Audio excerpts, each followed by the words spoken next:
आपण आता बघूया ऊन लागणे म्हणजे काय, हीट स्ट्रोक तुम्ही ऐकला असेल हा शब्द. हे म्हणजे काय आपण आज बघूया.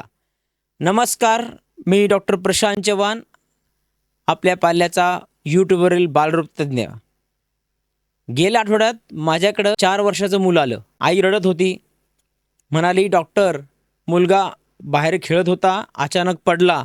शरीर भट्टीसारखं गरम झालंय, पण घामच येत नाही हो. हे हीट स्ट्रोकचं लक्षण आहे आणि अतिशय धोकादायक साईन आहे. जर वेळेवर उपचार नाही केले तर हे जीव घेणं ठरू शकतं.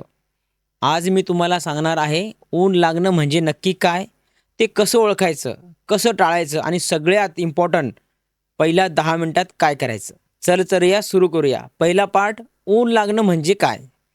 पॅरेंट्स, सर्वात आधी एक गोष्ट समजून घ्या. ऊन लागणे ही एकच गोष्ट नाही. हे ऊन लागण्याच्या 3 स्टेजेस असतात. Stage 1, heat cramps. मुलं खेळता खेळता अचानक पायात गोळा येतोय, पोटात गोळा येतोय, खूप घाम येतोय, मूल थकलेल्यासारखं वाटतंय. ह्या सगळ्यात माइल्ड स्टेजेस आहेत. इथं लक्ष दिलं नाही तर ही स्टेज पुढं जात नाही. Stage 2, heat exhaustion. उष्णतेचा थकवा. मुलांना खूप जास्त घाम येतो, चक्कर येते, मळमळ होती, डोकं दुखतं, अंग गार पडतं, त्वचा थंड पडते आणि ओलसर वाटते. त्याच्यानंतरची स्टेज आहे स्टेज 3, हीट स्ट्रोक, उष्माघात. सगळ्यात डेंजरस स्टेज आहे उष्माघाताची, ज्याला आपण हीट स्ट्रोक म्हणतो. शरीराचं तापमान 104 डिग्रीपेक्षा जास्त होतं. घाम येणं पूर्णपणे बंद होतं. त्वचा कोरडी होती, लाल, गरम. मुलगा कन्फ्यूज असतो. त्याचं बोलणं अस्पष्ट होतं. तो मुलगा बेशुद्ध होऊ शकतो आणि त्याला फिट्स म्हणजे झटके पण येऊ शकतात. एक गोष्ट लक्षात ठेवा, घाम बंद होणे म्हणजे शरीराचा AC बंद पडल्यासारखं आहे. शरीर स्वतःला थंड करू शकत नाही, म्हणून हे लाईफ थ्रेटनिंग आहे. आता पार्ट 2 बघूया, म्हणजे मुलांना का जास्त धोका आहे. बरेच पॅरेंट्स विचारतात, डॉक्टर आम्हालाही ऊन लागतं पण मुलांना जास्त धोका का आहे याचा. खूप चांगला प्रश्न आहे. त्याची मी एक नाही 4 कारणं सांगणार आहेत. सर्वात महत्त्वाचं पहिलं कारण, मुलांचा बॉडी सर्फेस एरिया वजनाच्या तुलनेत जास्त असतो, त्याच्यामुळे ते लवकर गरम होतात. 2 नंबरचं कारण, मुलांना स्वेट ग्लँड्स मुलांच्या जास्त असतात, त्या पूर्णपणे डेव्हलप झालेल्या नसतात. ती आपल्यासारखे इफिशियंटली घाम गाळू शकत नाहीत. 3 नंबर, मुलं खेळण्यात एवढी गुंग असतात की त्यांचं शरीर गरम होतं हे त्यांना कळतच नाही. 4 नंबरचं कारण, लहान मुलं विशेषतः 2 वर्षाखालील मुलं हे सांगूच शकत नाही की त्यांना गरम होतंय किंवा त्यांना ताप आल्यासारखं होतंय. म्हणूनच पॅरेंट्स, पहिल्या मध्ये आपण जे सांगितले तसंच तुम्हाला सायन्स ओळखावे लागावे लागणार आहेत. मुलं स्वतःहून सांगणार नाहीत. पार्ट 3, आता हे ऊन लागणे कसं ओळखायचं. मी तुम्हाला एक फॉर्म्युला सांगतो, हीट फॉर्म्युला लिहून ठेवा. HEAT. 4 अक्षरं लक्षात ठेवायला पण सोपी आहेत. पहिलं H फॉर हॉट स्किन, गरम त्वचा. मुलाच्या कपाळाला, मानेला हात लावा. भट्टीसारखं बाळ गरम वाटतंय आणि घाम नाही, म्हणजे हे रेड फ्लॅग साईन आहे. E, एक्झॉशन, थकवा. मूल अचानक खेळणं बंद करतं, सुस्त होतं, झोपायला लागतं, नेहमीसारखं ॲक्टिव्ह राहत नाही. A, अल्टर्ड बिहेवियर, वागणूक बदलणे. मूल चिडचिड करतं, विनाकारण रडतं, कन्फ्यूज वाटतं, बोलणं अस्पष्ट होतं. मोठ्या मुलांमध्ये डोकेदुखी, मळमळ असं ते सांगतात.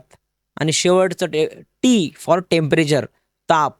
शरीराचं तापमान 104 म्हणजे 40 डिग्रीपेक्षा जास्त झालेलं आहे. थर्मामीटर लावा. 104 जर क्रॉस होतंय तर ती इमर्जन्सी समजा. हा हीट फॉर्म्युला HEAT तुमच्या फ्रीजवर लिहून ठेवा. पार्ट 4 आपण बघूयात, हे सगळं कसं टाळायचं. त्याला पण एक मी तुम्हाला फॉर्म्युला देणार आहे. त्या फॉर्म्युला आहे SHADE, SHADE. आता सगळ्यात इम्पॉर्टंट रूल, प्रिव्हेन्शन, टाळणं. आता शेड फॉर्म्युलाचे 5 रूल मी तुम्हाला सांगतो. S for schedule. जसं मागच्या व्हिडिओमध्ये आपण बोललोय, बाहेरचा खेळण्याचा वेळ बदला.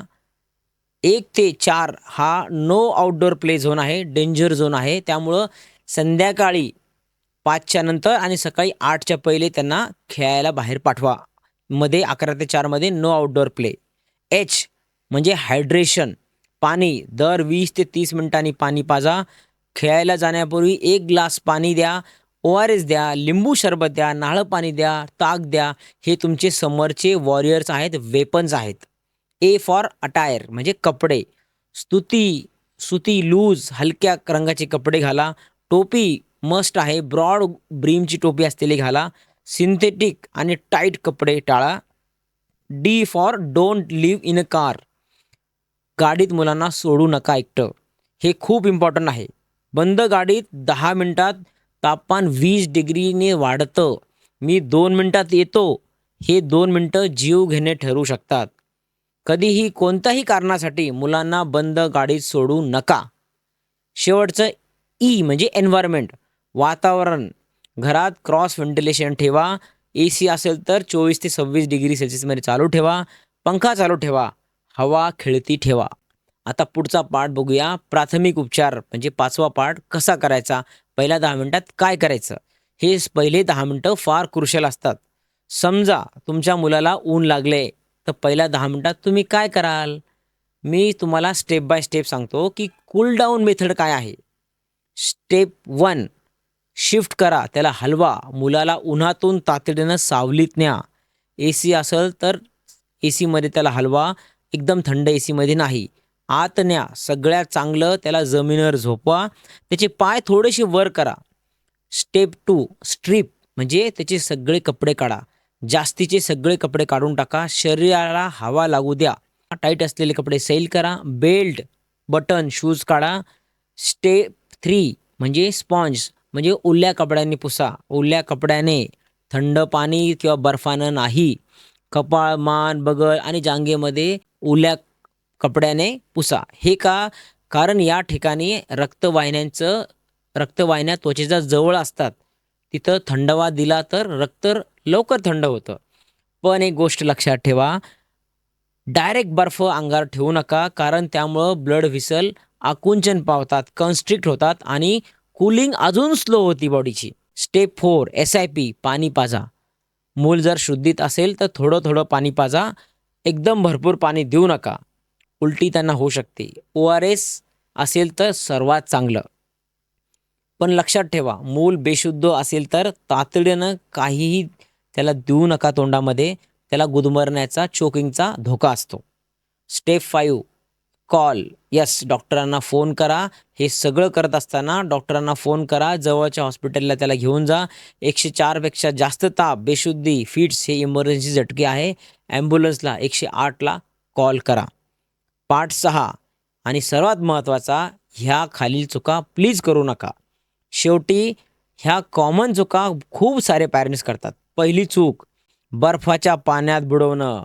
थर्मल शॉक होईल, फिट्स येऊ शकतात मुलांना. दुसरी चूक, ताप आलाय म्हणून कुरसिन देत बसणं. हीट स्ट्रोकमध्ये साधी तापा उतरण्याची गोळी, औषध काम करत नाही. शरीर इंटरनली गरम झालंय, ते बाहेरून कूल करावं लागतं. तिसरी चूक, थोडं बरं वाटते म्हणून डॉक्टरकडे न जाणं.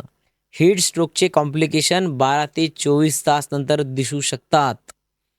हे सगळे तुम्हाला हीट स्ट्रोकचे बद्दल आज आपण माहिती दिली आहेत. तरी परत एकदा मी क्विक रिकॅप करतो. 3 फॉर्म्युले मी तुम्हाला सांगितले आहे. हीट म्हणजे ओळखण्यासाठी, hot skin HEAT hot skin, exhaustion, altered behaviour आणि टेम्परेचर. शेड फॉर्म्युला प्रिव्हेन्शनसाठी, schedule, hydration, attire, don't leave in a car आणि एन्व्हायरमेंट. शेवटचं उपचारासाठी कूल डाऊन टेक्निक आपण वापरली आहे. शिफ्ट करा, स्ट्रिप करा, स्पॉन्ज करा, SIP चालू करा, कॉल करा.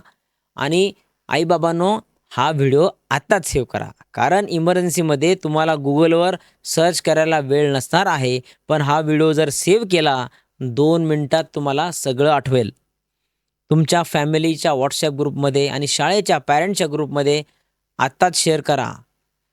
तर हा व्हिडिओ कसा वाटला आम्हाला नक्की कळवा. लाईक करा, सबस्क्राईब करा, बेल आयकॉनच्या ऑलवर ह्या बटनावर ऑन ठेवा आणि कमेंटमध्ये सांगा तुम्हाला किंवा तुमच्या मुलाला कधी ऊन लागणं होतं, तुम्ही काय केलं. मला हे वाचायला नक्की आवडेल. Thank you. Bye bye. Take care.